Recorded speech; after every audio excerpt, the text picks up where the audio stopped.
Bonjour à toutes et à tous et bienvenue dans l'école du futur. Voici les titres du jour. On part d'abord à la rencontre d'une influenceuse littéraire sur YouTube, Instagram et TikTok. Audrey partage sa passion pour la lecture et la littérature grâce notamment à sa chaîne. Ça s'appelle Le Souffle des mots et on part à sa rencontre dans un instant. Et puis elle a une idée derrière la tech. Jeanne Dreyfus est avec nous aujourd'hui. Bonjour Jeanne. Bonjour. Au programme aujourd'hui, vous nous parlez des derniers progrès de l'intelligence artificielle en matière d'authentification et d'attribution des œuvres d'art. Absolument, à vos greniers et à vos ordinateurs, si vous retrouvez sous vos combles une œuvre ayant appartenu à un lointain ancêtre, eh bien l'IA pourrait bien vous aider à en connaître l'auteur. Dernière affaire sensible, une vierge du peintre de la Renaissance, Raphaël, conservée au Prado, qui est au cœur des débats. On en parle tout à l'heure, on découvre tout ça. Et puis c'est notre grand sujet du jour, la méconnaissance du processus d'admission sur Parcoursup. Vous le savez, a alimenté de nombreuses fausses informations et rumeurs aussi sur la sélection des élèves dans les études supérieures.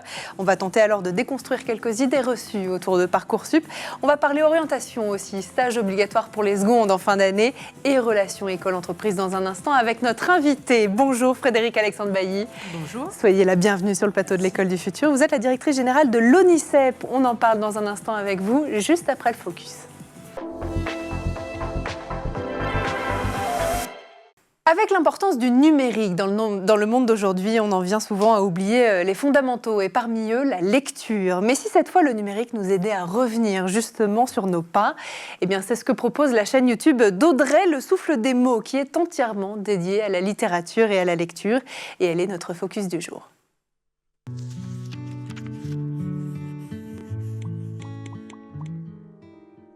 Ouvrez vos livres, page 19, au chapitre 4, nommé « Le souffle des mots ».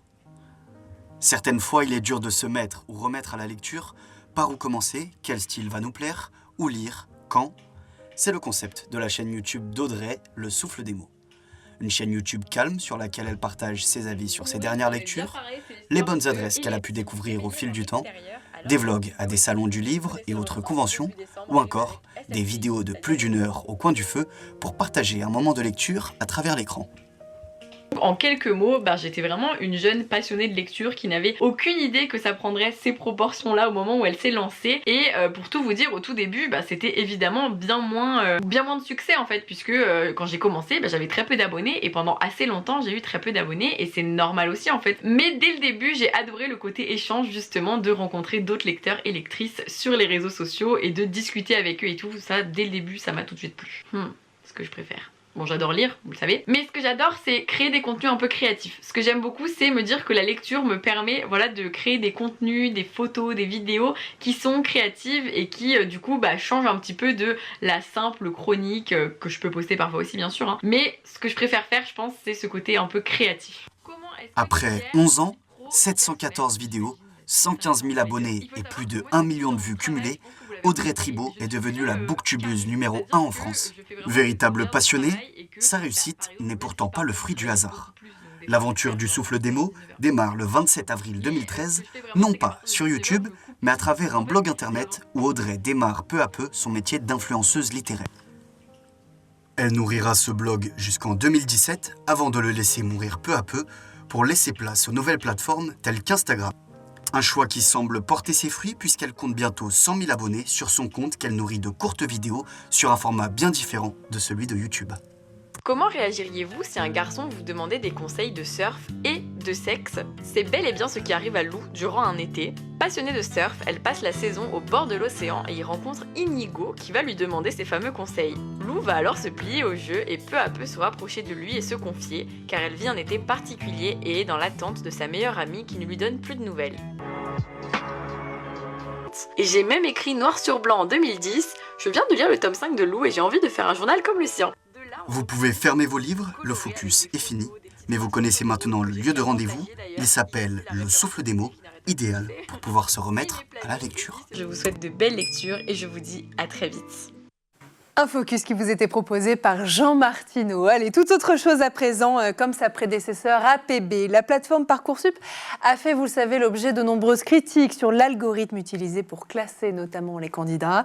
Le résultat d'une certaine opacité, peut-être sur les critères d'admission, mais peut-être aussi d'un abus de langage et d'un manque de connaissances sur la culture numérique. On va poser la question tout de suite dans la première partie du talk à notre invité. Et donc aujourd'hui à nos côtés pour en parler, Frédérique Alexandre Bailly. Je rappelle que vous êtes la directrice générale de l'ONICEP. On va parler de l'ONICEP dans un instant. D'abord Parcoursup, on rappelle ce que c'est. C'est une plateforme en ligne gérée par l'Éducation nationale qui a été mise en place en remplacement d'APB pour gérer les admissions et les réorientations dans l'enseignement supérieur. À l'ONICEP, vous guidez depuis des années déjà les familles, les jeunes dans leur choix de parcours de formation et de projets professionnels. Parcoursup, vous connaissez plutôt par cœur. Je pense que je ne me trompe pas trop là-dessus. On dit souvent, Frédéric, à tort ou à raison, que derrière Parcoursup se cache un puissant algorithme, parfois un peu opaque pour nos téléspectateurs. Est-ce que vous voulez bien nous éclairer ? Alors, je veux bien vous éclairer, mais je ne vais pas vous donner des éléments informatiques, techniques, et puis je ne suis pas sûre que ça intéresserait beaucoup les gens. Je vais vous dire très simplement, il n'y a pas d'algorithme derrière Parcoursup. En tout cas, il n'y a pas d'algorithme qui trie les candidatures. Parce que c'est quelque chose dont on a beaucoup entendu parler ces derniers temps, le fameux algorithme autour de Parcoursup. En fait, il n'y a rien du tout. Alors, d'abord, le code de Parcoursup est public. Et tout ça est contrôlé par un comité d'éthique qui rend un rapport chaque année. Et donc, toute personne qui veut aller regarder de près peut aller consulter le code. Ça, c'est une première chose. Ensuite, le code, c'est le code qui se charge de développer les interfaces que les candidats peuvent voir et qui se charge ensuite d'envoyer leur candidature vers les établissements dans lesquels ils se sont portés candidats. Et puis, ça s'arrête là, à ce moment-là. Et ce sont des équipes d'enseignants du supérieur qui regardent les candidatures et qui font un classement. Et ensuite, ils vont remettre ce classement dans Parcoursup et ça va vous arriver de manière numérique. De façon numérique, à partir du 30 mai pour la phase principale et tout au long du déroulement du processus. Donc on est d'accord, chaque formation définit en fait les critères et les pondérations de résultats en fonction de ces critères d'admission, d'admissibilité. Il n'y a pas ce fameux algorithme dont on parle depuis. Il n'y a pas d'algorithme et la preuve, si vous voulez, c'est que d'une formation à une autre, mettons que vous demandiez, je ne sais pas moi, 3 licences de STAPS, puisque c'est une des licences très demandées, donc c'est sciences et techniques des activités sportives et physiques. Alors, c'est un très mauvais exemple que je vous ai pris, parce que tous les collègues de STAPS se sont mis d'accord pour avoir les mêmes critères. C'est vrai. Pardon. Mettons que vous demandiez 3 licences de sciences politiques, qui est aussi une formation très demandée. Et en fait, les équipes ne recherchent pas le même type de candidat, et donc ne vont pas mettre l'accent sur les mêmes qualités ou les mêmes profils. Et ce qui fait qu'un candidat peut être retenu dans une formation et pas dans une autre.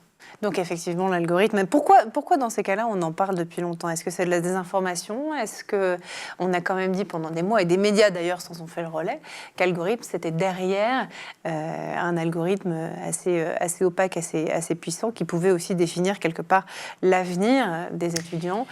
Ça vient d'où, ce sujet d'algorithme ? Il y a plusieurs raisons. Je pense qu'il y aura des livres de sociologie qui vont être publiés là-dessus.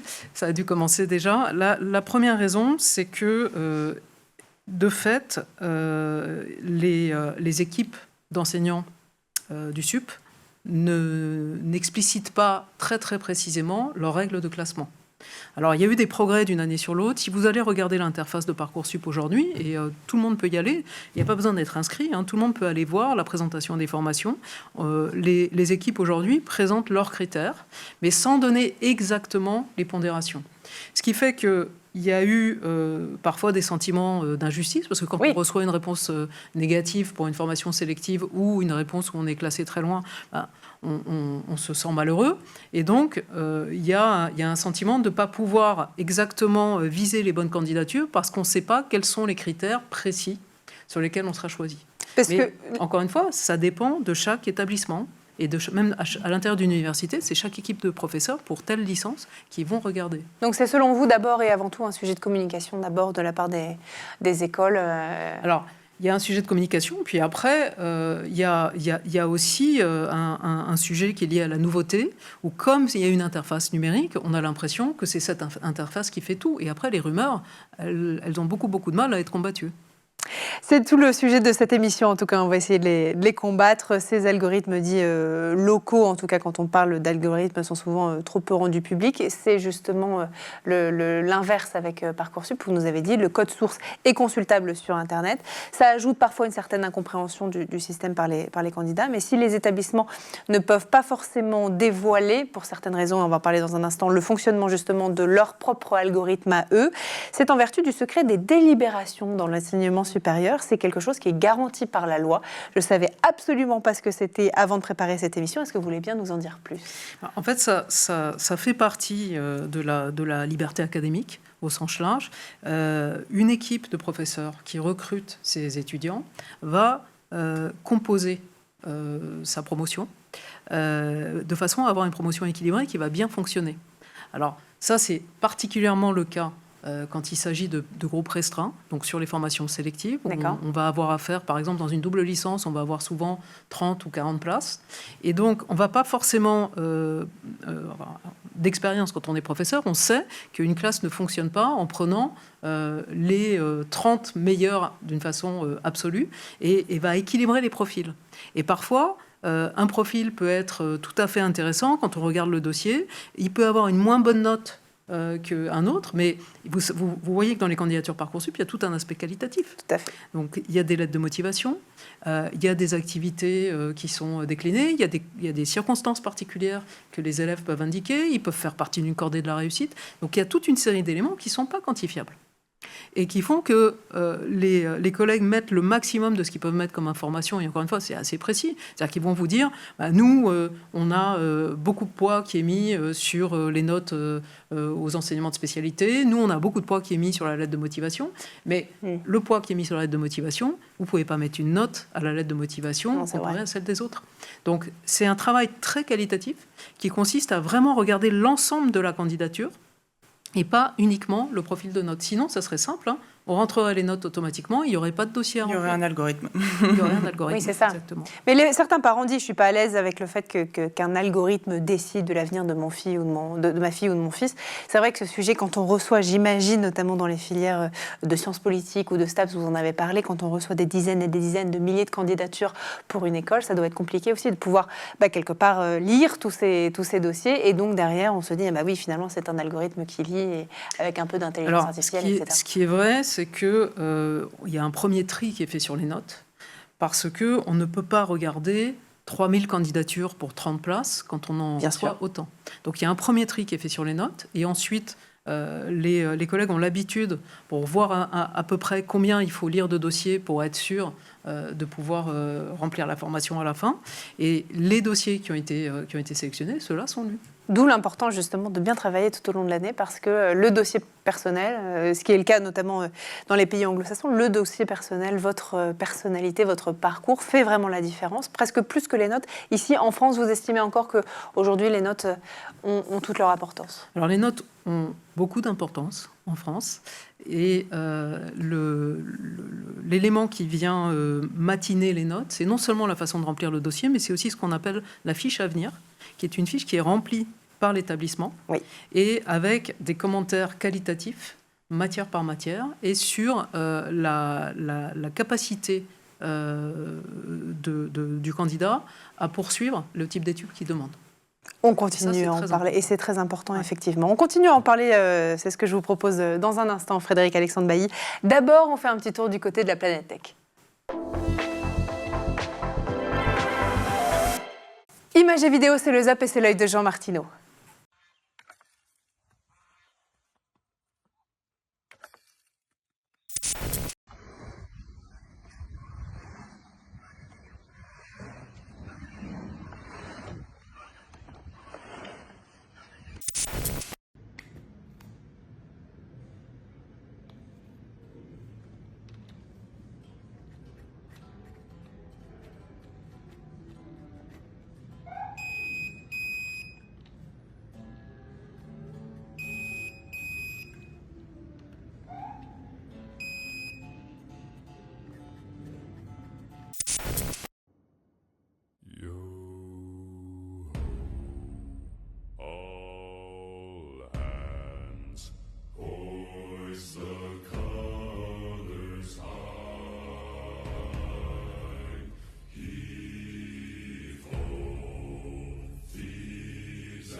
Good shot, good line. Oh, and he brings it in. A birdie gives Brian the championship. What a hole. The last time I seen this was 1998, Tiger Woods. Championship. And he does it! Et on est de retour toujours sur le plateau de l'École du Futur et en compagnie de notre invité Frédéric Alexandre Bailly, la directrice générale de l'ONICEP. Mais juste avant de reprendre nos échanges, on va laisser place à la chronique de Jeanne Dreyfus qui a une idée derrière la tech. Jeanne, quand les experts scientifiques font appel à l'intelligence artificielle pour authentifier des œuvres d'art, les débats se déchaînent. Derrière affaire sensible, une œuvre signée Raffaello est conservée au Prado. Absolument, qui porte le nom poétique de Vierge à la rose, et œuvre attribuée donc au peintre de la Renaissance Raphaël, mais dont l'authenticité fait depuis longtemps débat dans les cercles d'historiens de l'art. En cause, la figure de Saint Joseph à la droite de Marie et la partie aussi inférieure du tableau avec ce qui semble avoir été une bande ajoutée pour donner au tableau des nouvelles dimensions. On voit une légère ligne de différence de pigmentation. Le musée du Prado, lui, sur son site, est formel. On peut y lire. Les circonstances de la commande de l'œuvre sont inconnues, même si son attribution à Raphaël ne fait aucun doute. Pour autant, le musée y poursuit en disant qu'il est possible que certaines parties aient été réalisées par des membres de son atelier ou bottega, ce qui était courant à l'époque. Alors, quand est-ce qu'intervient l'intelligence artificielle dans ce dossier-là ? Alors, pour mettre fin au débat, une équipe d'universitaires britanniques, notamment de l'université de Bradford, dirigée par Hassan Hugail, a soumis les questionnements des historiens au crible des nouvelles technologies de vision par ordinateur et de réseaux de neurones convolutifs. Dans la revue Heritage Science, ils font état de leur analyse, personnage par personnage du tableau, avec force graphique, qui nous disent que pour les deux bambins, Jean et Jésus, la probabilité que ce soit de la main de Raphaël, représentée par la colonne de gauche en bleu, est très élevée. Pour Marie aussi, aucun doute qu'elle soit de Raphaël, mais c'est pour Joseph que la tendance s'inverse, avec une probabilité plus grande que le personnage n'ait pas été peint par l'artiste, par la main de Raphaël. Et en effet, à l'œil nu, si on regarde Joseph, le fort clair-obscur, le niveau de détail de la barbe, la peau tannée et ridée, contraste avec les teints de porcelaine de Marie et des enfants. Comment l'intelligence artificielle, elle arrive justement à de tels résultats, Jeanne ? Alors, les réseaux de neurones convolutifs utilisés, ils ont été entraînés à partir de l'ensemble des tableaux avérés de la main de l'artiste. Et c'est là qu'il y a une première difficulté. Si on met des tableaux qui sont faux, qui sont faussement attribués à Raphaël, là, direct, on prend le risque de piper tout le raisonnement. Et pour élargir la quantité de données, parce qu'il n'y a pas forcément des milliers de tableaux par artiste, les œuvres sont divisées en fragments plus petits. Si jamais, par exemple, on voit une œuvre de Van Gogh qui a été analysée par une équipe de chercheurs, on va la voir justement aussi travaillée et divisée en carreaux, les carreaux étant pour la machine comme autant de toiles de l'artiste. Et dans le cas de la Madone, les premiers tests avaient montré qu'il s'agissait d'une œuvre de Raphaël à 60% exact. Alors, que penser, Jeanne, de la fiabilité de l'intelligence artificielle, du coup, dans ce domaine ? Alors, les avis sont contrastés et déchirent la communauté scientifique et d'historiens de l'art. Selon les uns, la vision par ordinateur, elle permet de travailler à une échelle minuscule, au niveau du pixel. C'est fabuleux, et puis ça traite un nombre d'informations extrêmement élevé, contrairement à l'humain qui a ses limites. Et d'autres, en revanche, en soulignent complètement les dangers. Karen Thomas, restauratrice new-yorkaise, parle notamment des restaurations faites sur des œuvres au cours de l'histoire par des restaurateurs et des techniques différentes, et elle livre à nos confrères de l'Art Newspaper: si l'IA compare, dit-elle, deux tableaux restaurés par des mains différentes, nous avons intrinsèquement à faire une fausse équivalence.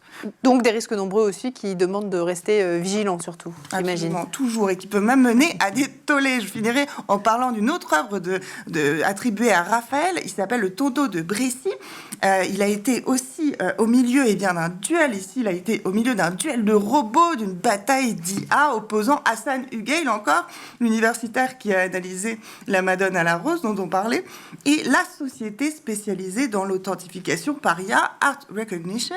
L'objet du débat tournait notamment autour de la proximité entre le Tombeau de Brécy et la Madone Sixtine, célèbre chef-d'œuvre de Raphaël, et qui avait conduit Hassan Huguel à conclure à une similarité de 97% entre les deux Madones, quand la contre-expertise de Art Recognition avançait, elle, que l'œuvre n'était pas peinte par Raphaël à 85%. Bref, les chiffres ont leurs limites. Donc, dans ces cas-là, qu'est-ce qu'on fait ? Eh bien, on en revient au bon vieux jugement humain et aux spécialistes, et notamment à Michael Daly, qui est un directeur d'une ONG spécialisée dans la conservation des œuvres d'art. Et selon lui, c'est justement cette trop grande similitude entre les deux visages qui, en fait, devrait faire qu'on s'en méfie. Parce que si Raphaël lui-même, il souligne, avait fait une autre version, eh bien, il aurait presque sans aucun doute introduit des modifications de son propre chef-d'œuvre au tableau. Donc, si vous voulez, la similitude, ça peut être en même temps apporter une certitude, en même temps être vraiment apporter le contraire de la certitude. C'est clair, un outil de plus, mais il faut continuer à contrebalancer aussi avec nos bons vieux raisonnements humains. Merci beaucoup, Jeanne, en tout cas, pour cette chronique, c'est passionnant. Allez, nous, on continue nos échanges avec notre invité. On lance tout de suite la deuxième partie du talk. Comment pousser les jeunes, tous les jeunes, vers la découverte de milieux professionnels qui peuvent leur paraître parfois éloignés ? La question est vaste, elle est pressante aussi, d'autant plus à l'approche des nouvelles échéances de Parcoursup et des stages de fin d'année. On continue d'en parler avec notre invité Frédérique Alexandre Bailly. Vous êtes la directrice générale de l'ONICEP. J'en parlais cette année et pour la première fois, tous les élèves en classe de seconde, générale et technologique, vont devoir faire un stage du 17 au 28 juin prochain. Qu'est-ce que ça change par rapport aux années précédentes ? C'est le fait que ce soit obligatoire pour tout le monde, tous les secondes aujourd'hui en France ? Ah bah oui, ça n'existait pas avant. Ben oui. C'est aussi simple que ça. Jusqu'à présent, on connaissait les stages de troisième. Ouais. Et il y avait quand même pas mal d'établissements, notamment privés, qui demandaient à la fois en troisième et en seconde à leurs élèves de faire un stage. Oui, et ça n'a jamais été interdit d'en faire aussi en première ou en terminale, parce que c'est extrêmement important d'aller regarder dans la vraie vie si une idée vague qu'on a eue par rapport à un métier va nous convenir ou pas. Et donc, c'est tellement vrai qu'en fait, on a instauré depuis déjà 2 ans ce qu'on appelle la découverte des métiers, depuis la 5e, qui touchera tous les élèves en 5e, en 4e, en 3e à partir de la rentrée prochaine, avec cette idée d'un cheminement où on commence à parler des métiers dès la 5e, on en découvre petit à petit, on prépare comme ça mieux son stage de 3e, et on arrive sur le stage de seconde, qui est 2 fois plus long, puisque le stage de 5e, c'est 5 jours. Et on va faire un stage là de 15 jours qui va permettre soit d'aller confirmer une idée, soit d'aller tester autre chose. On peut aussi faire 2 stages d'une semaine plutôt qu'un seul de 15 jours. Effectivement. On peut même imaginer plein de solutions. Il y a beaucoup d'entreprises qui se sont réunies pour pouvoir proposer des cheminements. Alors, soit dans une grande entreprise, aller regarder plusieurs métiers, soit sur un bassin d'emploi, faire le tour de plusieurs PME pour aller regarder des métiers et des entreprises complémentaires ou des secteurs complémentaires. L'idée étant qu'on sait que la jeunesse a tendance à aller choisir systématiquement parmi un panel très très réduit tant de métiers que de formations, et que plus on découvre des métiers qu'on n'imaginait pas, plus on a de chances de trouver chaussures à son pied.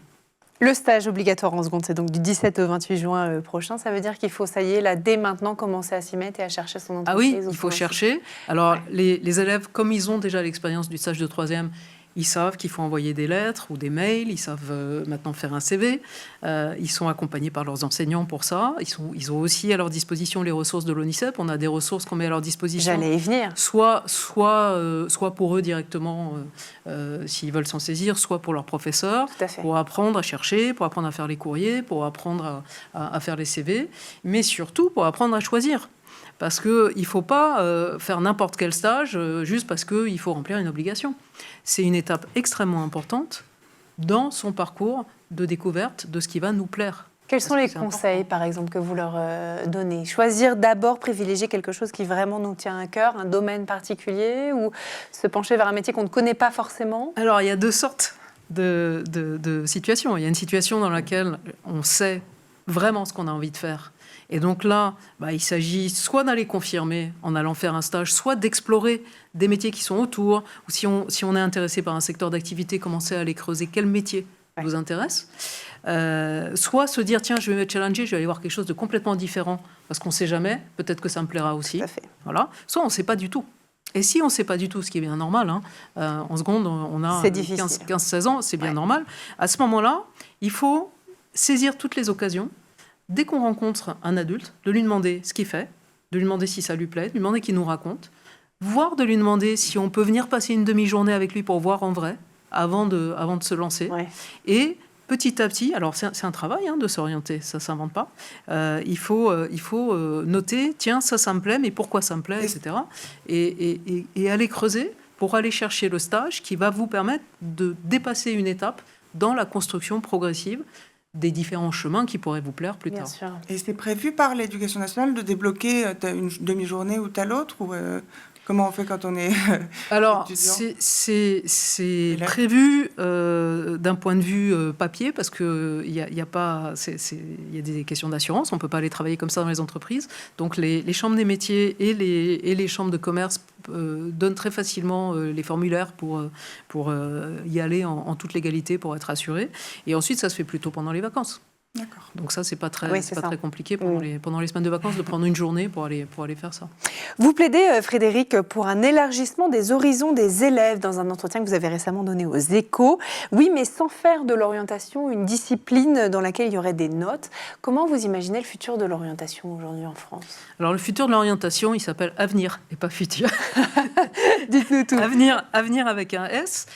C'est une plateforme que l'ONICEP est chargé de mettre en place pour le ministère de l'Éducation nationale et le ministère de l'Enseignement supérieur et de la Recherche, et qui va, à partir de la rentrée prochaine, permettre à tous les élèves, de la 5e à la terminale dans un premier temps, puis après ce sera aussi pour les étudiants, d'apprendre petit à petit à s'orienter en apprenant à découvrir ses intérêts, ses contraintes, ses objectifs, ses envies, à les comparer avec ce qu'attendent les différents métiers et les différentes formations, à découvrir les formations qui mènent aux métiers qu'on est en train de découvrir, à préparer ses candidatures, à trouver les bons chemins qui correspondent à son champ de contraintes et à son niveau, et à pouvoir s'engager dans un travail très régulier et progressif pour pouvoir s'orienter. Et peut-être qu'un des critères de réussite de ce programme, ça sera qu'il y aura moins d'angoisse autour de Parcoursup, parce que Parcoursup arrivera après 6 ans de travail sur l'orientation, de préparation, de prise en compte. Sur la plateforme, il y aura aussi la possibilité de s'entraîner sur Parcoursup pour un petit peu parce que ça stresse beaucoup exactement, sur le côté technique et sur le côté fonctionnement de la plateforme. Voilà. C'est censé sortir quand ça? Alors ça sort à la rentrée. Et ça sera disponible pour tous les élèves. Ça sera sur leurs ENT. Ça sera disponible pour tous les élèves de la 5e à la terminale. Ça n'existe pas aujourd'hui? Non, ça n'existe pas. Pour l'instant, vous avez énormément de ressources qui sont proposées, bien sûr, par l'ONICEP, bien sûr par les académies, aussi par les régions qui ont une partie de la compétence sur ce sujet-là, par des associations, par des start-up aussi. Oui. Mais vous avez des petits morceaux partout. Et là, pour la première fois, il y aura un parcours entièrement gratuit pour tous les élèves, avec la possibilité de garder dans un espèce de cartable numérique toutes les informations, toutes les choses qu'on aura glanées à droite et à gauche, et toutes les compétences qu'on aura développées au fur et à mesure du parcours. C'est une très belle initiative, en tout cas. Chercher et trouver un stage en entreprise, ça peut s'avérer, on l'a dit, complexe aussi pour les lycéens de seconde. Pour faciliter la chasse aux stages, une nouvelle plateforme aussi, collectant des propositions des entreprises, associations ou encore collectivités, s'est lancée. Ça s'appelle Un jeune, une solution. Elle n'est pas neuve. Elle n'est pas neuve. En revanche, ce qui est différent, c'est qu'il y aura de plus en plus d'offres de stages. L'année dernière, on était à peu près à 200 000 offres de stages. Là, l'ambition du gouvernement et du ministère de l'Enseignement supérieur notamment, c'est plutôt 500 000 offres de stages, parce qu'il y a à peu près 500 000 élèves en seconde. Ouais. Effectivement, c'était un peu la critique de l'année dernière. Vous saluez cette initiative, le fait que de plus en plus d'entreprises se lancent sur cette plateforme? Il y a énormément d'entreprises qui se sont engagées. À l'époque où Gabriel Attal était ministre de l'Éducation, il a réuni un grand nombre d'entreprises, en particulier les entreprises qui sont sous le faisceau des entreprises s'engagent. Il y a des grands groupes, il y a des entreprises plus petites, et toutes les entreprises, vous y compris, vous pouvez proposer des stages sur Un jeune, une solution. C'est extrêmement simple. Et l'idée, c'est d'ouvrir en fait la porte du monde du travail, les portes du monde du travail à la jeunesse, pour leur montrer le chemin, pour leur expliquer ce qu'on fait, pour leur donner envie. Après, ils ne sont pas obligés d'aimer forcément le travail que vous ou moi nous faisons, mais pour qu'ils arrivent à trouver une possibilité de stage. Et donc, c'est un espèce d'appel aux entreprises de pouvoir accueillir les jeunes. Et ça s'appelle Un jeune, une solution. Merci mille fois, en tout cas, d'être venu sur le plateau de l'École du Futur aujourd'hui, Frédéric Alexandre Bailly, nous parler de tous ces sujets importants et qu'il faut démystifier effectivement auprès des jeunes et de leurs familles. Merci, merci beaucoup. Merci aussi à vous, Jeanne Dreyfus, d'avoir été parmi nous aujourd'hui. Merci à vous de nous avoir suivis. Et puis nous, on se retrouve comme tous les jours, dès demain, 12h30 sur School TV. Bonne journée.